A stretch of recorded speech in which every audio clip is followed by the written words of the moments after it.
compte, cette association est une association qui regroupe des Français de toutes origines, civils, militaires, jeunes, retraités, etc., qui a pour objectif, effectivement, de sensibiliser la totalité ou le plus grand nombre de Français, y compris des décideurs, pour apporter, marquer son soutien à l'armée française. Alors pourquoi un soutien à l'armée française? Eh bien, on voit bien que dans cette période, l'armée française qui s'est professionnalisée risque d'être marginalisée, méconnue, oubliée avec la disparition ou la suspension du service national.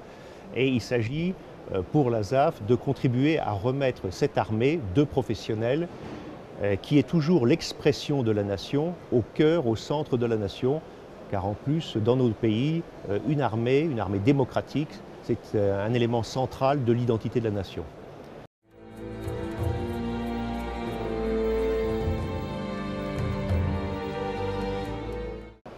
Alors, en réalité, donc, on sait très bien que dans notre pays, il y a une multitude d'associations, d'amicales, de tout type. Et chacune de ces associations correspond traite et assure un certain nombre de tâches particulières. Et l'association de soutien à l'armée française s'est fixée comme objectif et comme moyen, en fin de compte, de partager, de faire connaître un certain nombre d'informations, de valeurs qui sont sans doute partagées par l'ensemble des Français et qui sont pour une bonne part, je dirais, cultivées par l'armée, de façon à ce que eh bien, ces valeurs soient aussi bien civiles que militaires et que les civils connaissent mieux leur armée, donc en travaillant un peu en réseau avec l'ensemble de ces associations, mais parce que je crois que c'est un ensemble d'actions en liaison avec tous les acteurs existants qui peut permettre à la société française de bien connaître l'armée.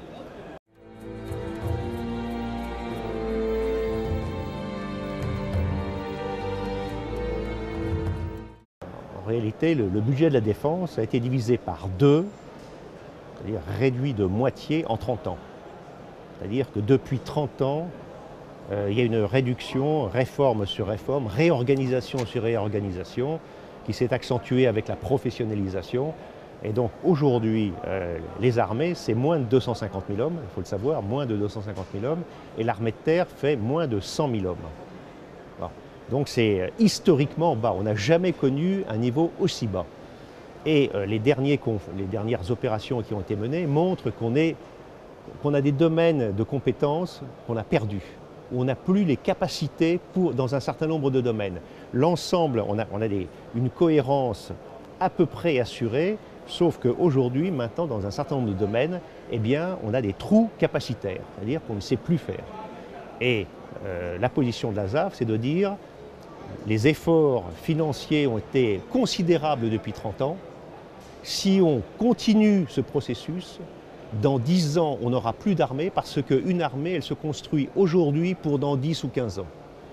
Et si on continue à réduire, eh bien on va perdre, on va passer en dessous du seuil critique dans le domaine des équipements comme dans le domaine du personnel.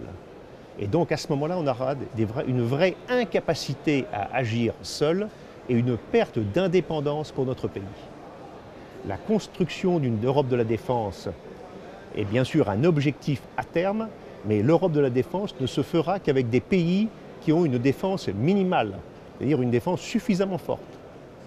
C'est une auberge espagnole et chaque pays doit apporter. Et la France, si elle passe sous ce seuil, eh bien elle sera dépendante.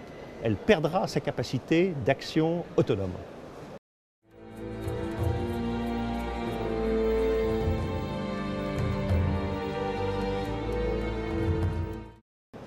En fin de compte, en réalité, ce qui se passe, c'est que on est obnubilé par le court terme et par les intérêts particuliers. On raisonne peut-être plus assez en notion de communauté nationale ou européenne. Comme aujourd'hui, il faut l'avouer, il n'y a pas de projet européen. Aucun pays, aucun chef d'État ne peut dire « voilà, le projet européen, c'est ça pour moi ». En fin de compte, il y a une volonté ou une volonté affichée au moins d'aller vers plus d'Europe, mais il n'y a pas vraiment une conception européenne qui consisterait à dire voilà, on va partager notre destin, on va avoir un destin en commun. Et au niveau français, eh bien, il faut que les Français, qui sont toujours très individualistes, mais qui sont capables de se regrouper, ben, ils voient aussi un projet français. c'est-à-dire qu'il y ait une ambition française à insérer dans une ambition européenne, mais une ambition française, une conception française du monde, de l'Europe, etc. Et tant qu'il n'y a pas un projet fort pour fédérer tous les Français, eh bien, ils n'auront pas conscience de la nécessité d'avoir un outil militaire fort pour appuyer leur stratégie indépendante, leur politique indépendante, leur politique d'action, etc. L'armée est absolument indissociable du reste de l'action économique, l'action culturelle. Tout ça, c'est un ensemble qui fait la politique. Encore faut-il qu'il y ait une volonté politique à long terme dans laquelle convergent l'ensemble de ces composantes économiques, culturelles, militaires dont je vous parlais.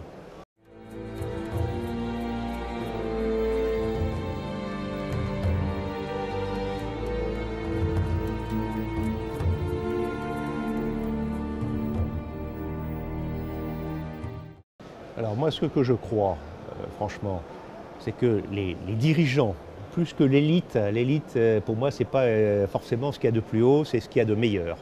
Donc je dirais que les dirigeants, quels qu'ils soient politiques, économiques, quand on est dans les hauts responsables, on doit avoir une culture, c'est-à-dire une connaissance fine et concrète des réalités, aussi bien économiques que culturelles que militaires. Et à mon sens, des dirigeants, des hauts dirigeants politiques, et même dans le domaine économique, je pense que c'est aussi valable. Mais ces hauts dirigeants doivent avoir non seulement une connaissance, mais une formation militaire. Il faut que les gens aient réfléchi aux questions stratégiques. Et quand vous réfléchissez aux questions stratégiques, forcément, la stratégie militaire est une composante majeure. Et donc, cette crainte que vous soulevez, je la partage totalement et je reste persuadé qu'il y a, en ce sens, un gros travail à faire, c'est-à-dire dans la formation des responsables, qui est une formation militaire. Sinon, alors il y a effectivement cette externalisation, c'est-à-dire on dit, ben voilà, il y a toute une série de tâches qu'on va pouvoir sous-traiter à des entreprises civiles. Alors c'est vrai quand on est ici sur le territoire métropolitain qu'il n'y a pas de danger, mais en réalité, une armée, qu'est-ce que c'est?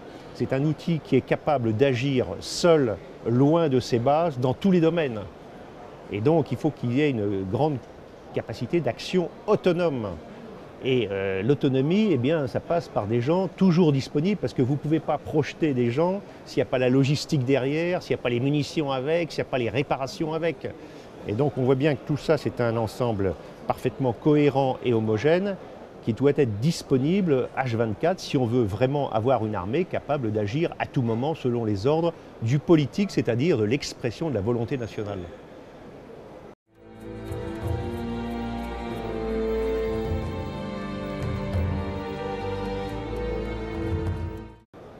Moi, je crois qu'il y a aujourd'hui encore des capacités qui se sont amoindries dans un certain nombre de domaines.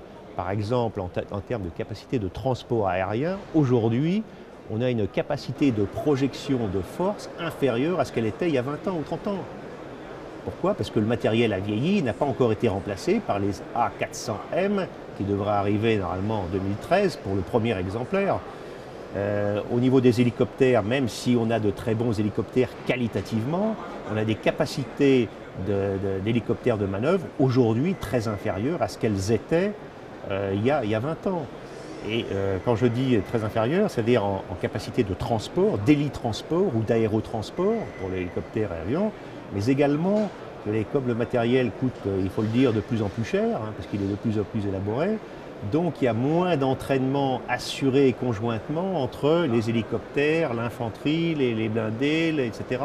C'est-à-dire ce qui, à mon sens, est un des éléments de supériorité d'une armée, c'est cette agilité, cette coordination extrêmement fine qui doit exister entre les différentes armes, subdivisions d'armes et différentes armées de la France, terre, air, mer, de façon à ce que cette coordination permettre d'une utilisation optimale de tous les moyens disponibles, rapide, de nuit, etc.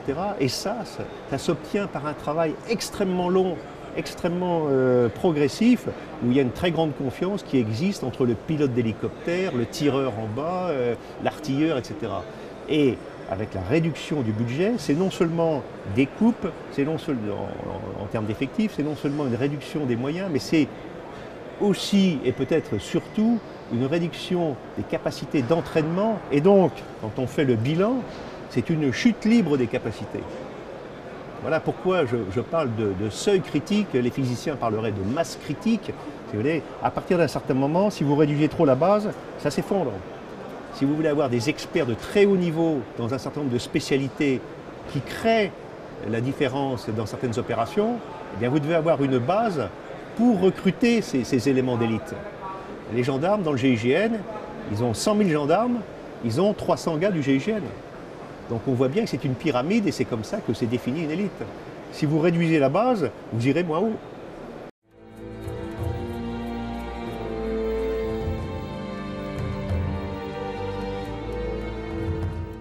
Ah ben absolument, mais je dirais qu'une armée, c'est un élément essentiel de sa souveraineté.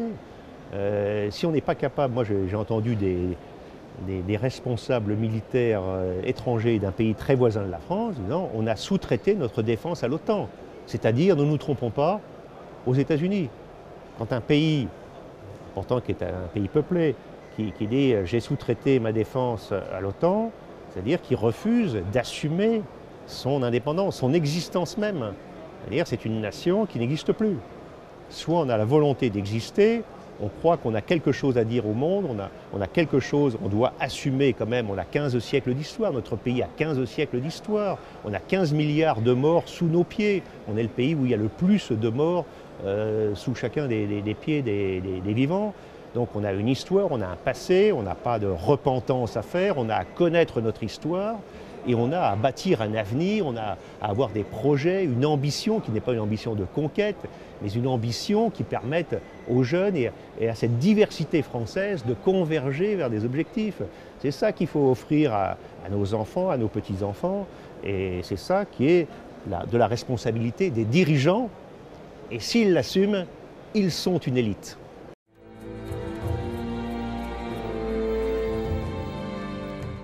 Alors on a un site internet qui est mis à jour quotidiennement, qui s'appelle ASAFrance.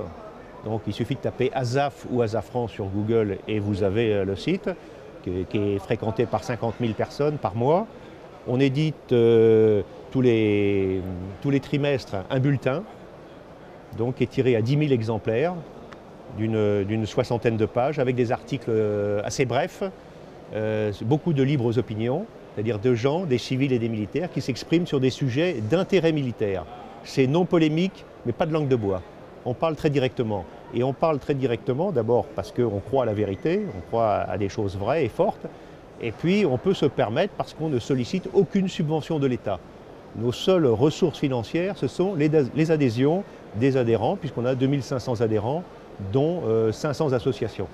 Et on tient beaucoup à notre liberté d'expression, parce qu'on croit qu'on a un devoir d'expression qui est le fait de, je vous le dis, de civils militaires de l'association ou d'autres personnes qui ne sont pas nécessairement de l'association, mais qui abordent des sujets présentant un intérêt militaire, c'est-à-dire un intérêt qui serve les intérêts de la France. Voilà.